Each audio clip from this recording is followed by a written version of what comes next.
और दिल्ली में एक कार्यक्रम के दौरान chief of defence staff general Anil Chauhan ने ऑपरेशन सिंदूर को लेकर बड़ा बयान दे दिया। उन्होंने कहा कि ऑपरेशन सिंदूर ने हमें दिखाया कि हमारे इलाके के लिए विदेशी रूप से विकसित एंटी ड्रोन टेक्नोलॉजी हमारी जरूरत के मुताबिक है, इसलिए हमें अपनी सुरक्षा के लिए इसमें और निवेश बढ़ाना चाहिए।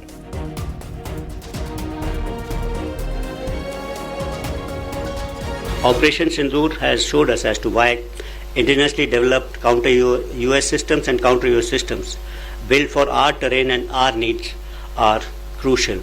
We cannot rely on imported niche technology that are crucial for our offensive and defensive missions. We must invent and build and safeguard ourselves. Dependence on foreign technologies weakens our preparedness, limits our ability to scale up production, results in shortfall of critical spares for sustenance and round-the-clock.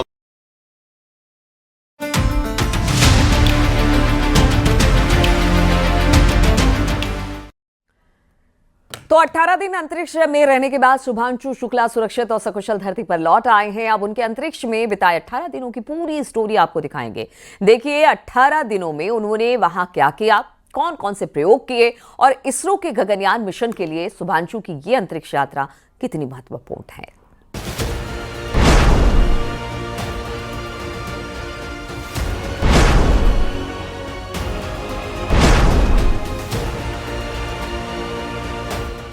पच्चीस जून 2025 जब शुभांशु शुक्ला ने ISS के लिए उड़ान भरी।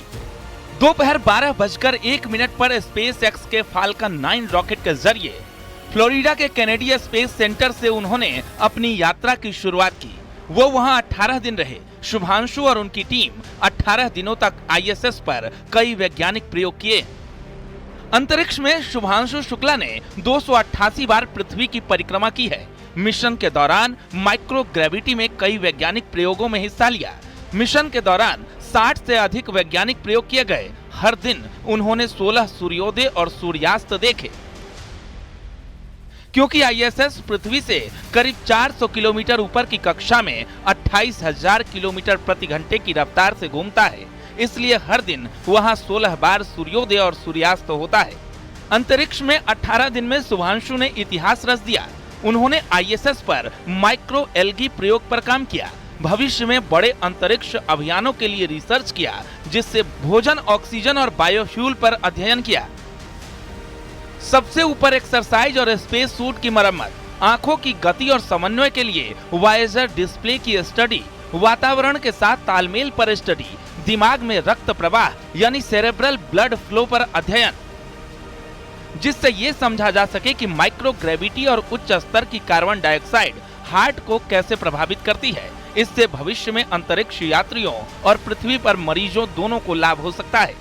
इस यात्रा के दौरान शुभांशु शुक्ला और उनकी टीम ने अंतरिक्ष में भविष्य की नींव भी रखी, जिसके लिए कई प्रयोग किए गए। रेडिएशन के असर की निगरानी पर अध्ययन किया गया। रेड नैनो डोजीमीटर कॉम्पैक्ट उपकरण का इसमें इस्तेमाल किया गया। अंतरिक्ष यात्रियों की सुरक्षा के लिए ये प्रयोग किया गया। एक्वायर्ड इक्विवेलेंस टेस्ट में हिस्सा लिया। अंतरिक्ष में रहने की क्षमता के लिए ये टेस्ट किया गया, जिसमें दिमाग की गतिविधियों से जुड़ा डेटा इकट्ठा किया गया। भारतीय वायुसेना के ग्रुप कैप्टन और अंतरिक्ष यात्री शुभांशु शुक्ला आईएसएस पर कदम रखने वाले पहले भारतीय और राकेश शर्मा के बाद अंतरिक्ष में जाने वाले दूसरे भारतीय हैं। इसरो ने शुभांशु शुक्ला की आईएसएस यात्रा के लिए लगभग 550 करोड़ रुपए खर्च किए हैं। ये अनुभव इसरो को 2027 में शुरू होने वाले अपने मानव अंतरिक्ष मिशन गगनयान की योजना में मदद करेगा। Bureau report, news 18।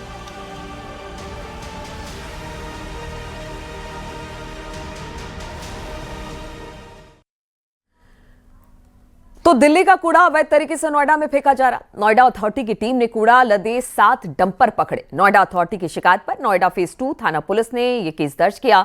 डंपरों को सीज कर दिया गया। सेक्टर 89 के निम्मी विहार में अवैध रूप से कूड़ा डाला जा रहा था। मौके पर करीब 20,000 मैट्रिक टन कूड़े का ढेर पकड़ा गया है।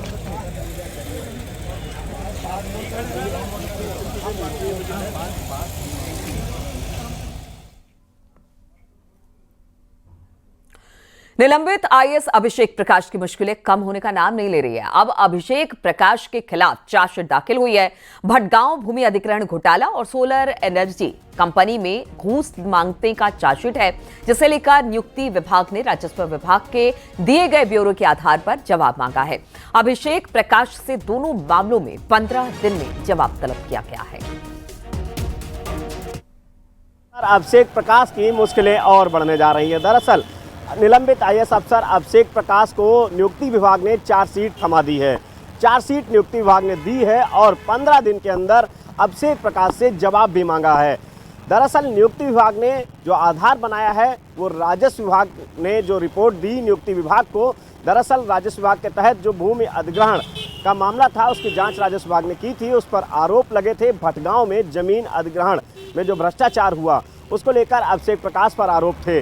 राजस्व विभाग ने अपना पूरा ब्यौरा दे दिया है नियुक्ति विभाग को। इस आधार पर नियुक्ति विभाग ने बाकायदा अभिषेक प्रकाश से को चार्जशीट थमाई है और 15 दिन के भीतर जवाब मांगा है। वहीं दूसरी तरफ औद्योगिक विकास विभाग ने भी अभिषेक प्रकाश को लेकर जो रिपोर्ट दी है नियुक्ति विभाग को, उसमें भी जो भ्रष्टाचार का मामला था, सोलर एनर्जी का जो कंपनी थी उससे घूस का जो भ्रष्टाचार का जो प्रकरण था जिसमें अभिषेक प्रकाश निलंबित किए गए थे, वो रिपोर्ट भी पूरा ब्यौरा औद्योगिक विकास विभाग ने नियुक्ति विभाग को दिया है। तो नियुक्ति विभाग ने दो मामलों में जो दो विभागों से बाकायदा ब्यौरा मिला है उसको आधार बनाते हुए निलंबित आईएएस अफसर अभिषेक प्रकाश को चार्जशीट थमा दी है और 15 दिन के भीतर अभिषेक प्रकाश से जवाब भी मांगा है।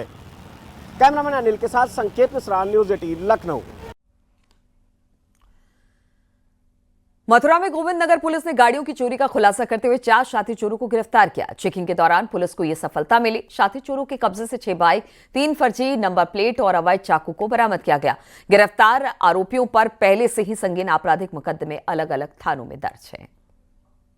अभी 14 जुलाई को रात्रि 11:15 बजे गोविंद नगर पुलिस द्वारा इनकी गिरफ्तारी की गई है। इनके कब्जे से 6 मोटरसाइकिल बरामद हुई, 2 चाकू बरामद हुए और इन 6 मोटरसाइकिल में से 5 मोटरसाइकिल हमारे जनपद मथुरा के विभिन्न थाना क्षेत्रों के मुकदमा अभियोग से संबंधित भी हैं।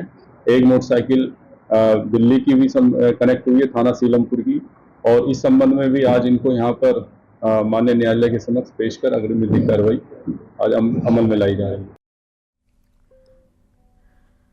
झांसी में धसान नदी में तेज बहाव में एक युवक बह गया। मछली पकड़ने के लिए सुजावनपुरा घाट पहुंचा। एसडीआरएफ की टीम ने रेस्क्यू ऑपरेशन चलाया, लेकिन 30 घंटे से भी ज्यादा का समय बीत गया है, लेकिन युवक का अभी तक कोई सुराग हाथ नहीं लगा पाई है एसडीआरएफ। बंसी माने कांटा लगा रहा था मछली। अच्छा, मछली पकड़ रहा था। तो जो है पता नहीं, अकेले बैठे थे। हाँ, हम लोग आते ऊपर। अच्छा, तो पता नहीं जो है बाद में जो 2-3 लगा थे हाँ। उनने देखो बहुत दिखाने वाले तो वो बेचला नहीं हमको। तो हमारे भागे से होता जूता रखे थे ऊके। अच्छा, और बंसी रखी थी, लठियाँ रखी वो कहीं के दिया वो गया। कब की घटना है ये? कल की।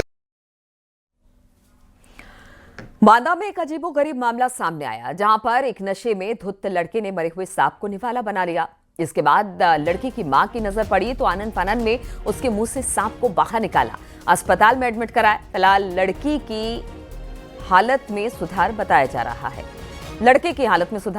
है। पूरा मामला बबेरू कोतवाली क्षेत्र के हरदौली गांव का बताया जा रहा है।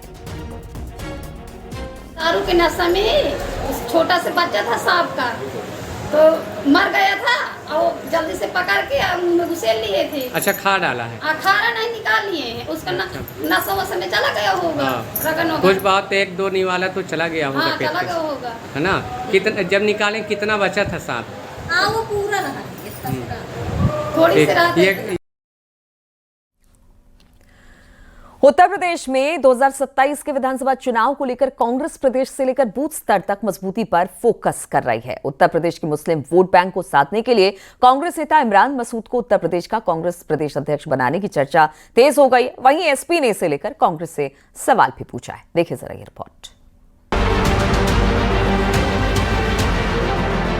यूपी कांग्रेस संगठन में जल्द बड़ा बदलाव हो सकता है। कांग्रेस नेता इमरान मसूद के प्रदेश अध्यक्ष बनने की चर्चा एक बार फिर शुरू हो गई है। मुस्लिम वोट बैंक साधने के साथ समाजवादी पार्टी पर दबाव बनाने के लिए इमरान मसूद को कांग्रेस यूपी का अध्यक्ष बना सकती है।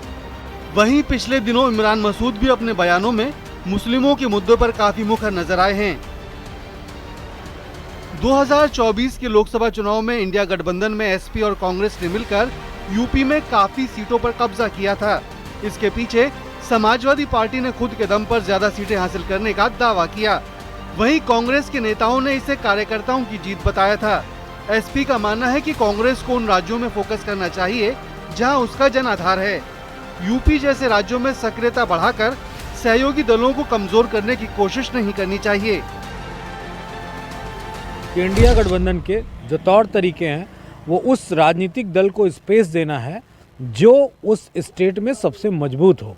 अगर इस सारी बातों को कांग्रेस धता बताती है और कुछ एक नई स्ट्रेटजी ऐसी लाती है कि इंडिया गठबंधन के दूसरे जो मजबूत राजनीतिक दल को नुकसान हो, तो निश्चित तौर पे इंडिया गठबंधन के वो सारे दल इस बात को सोचने पे मजबूर होंगे कि कांग्रेस की नीयत बीजेपी को हराने की है अथवा इंडिया गठबंधन दल के नेताओं और तमाम सारे राजनीतिक दल को हराने की। वहीं राजनीति के जानकार मान रहे हैं कि कांग्रेस 2027 पर फोकस करके अपनी रणनीति बना रही है। ऐसे में कांग्रेस दलित या मुस्लिम पर दांव खेल सकती है। ये संदेश देगी कांग्रेस सबसे पहले समाजवादी पार्टी को, क्योंकि समाजवादी पार्टी से निकले हुए उसके बागी नेता के तौर पर इमरान मसूद को जाना जाता है और वो उनके बयान भी जिस तरीके से सामने आते रहे हैं उससे ये लगता है कि अगर उन्हें ये कमान दी जाती, उन्हें बड़ी जिम्मेदारी कांग्रेस में मिलती है तो कांग्रेस कम से कम समाजवादी पार्टी के मुस्लिम फैक्टर पर एक बढ़त बना सकेगी, उस पर दबाव बनाने में कामयाब हो सकेगी। पिछले दिनों इमरान मसूद के समाजवादी पार्टी को लेकर बड़े बयान सामने आए हैं। सपा के बागी नेता रहे इमरान मसूद कांग्रेस में वापस जाने के बाद एसपी पर काफी मुखर रहे हैं। ऐसे में कांग्रेस 2027 के चुनाव में एसपी से ज्यादा सीटें मांगने के लिए दबाव बना सकती है। ऐसे में कांग्रेस क्या वाकई किसी मुस्लिम नेता को अपना प्रदेश अध्यक्ष बनाएगी या फिर पीडीए के नेता को अपना प्रदेश अध्यक्ष बनाएगी, ये कांग्रेस उस वक्त के मौजूदा राजनीतिक और जातीय समीकरण को ध्यान में रखकर फैसला करेगी। क्योंकि आने वाले 2027 के चुनाव में बीजेपी के विकास और हिंदुत्व के मुद्दे के सामने मुस्लिम नेता कितना कांग्रेस के लिए लाभकारी सिद्ध होंगे, ये तो आने वाला समय ही बताएगा। कैमरामैन मनोज शाही के साथ राजीव प्रताप सिंह, न्यूज़ 18 लखनऊ। और रुकेंगे यहाँ पर छोटे से ब्रेक के लिए, जल्द लौटेंगे।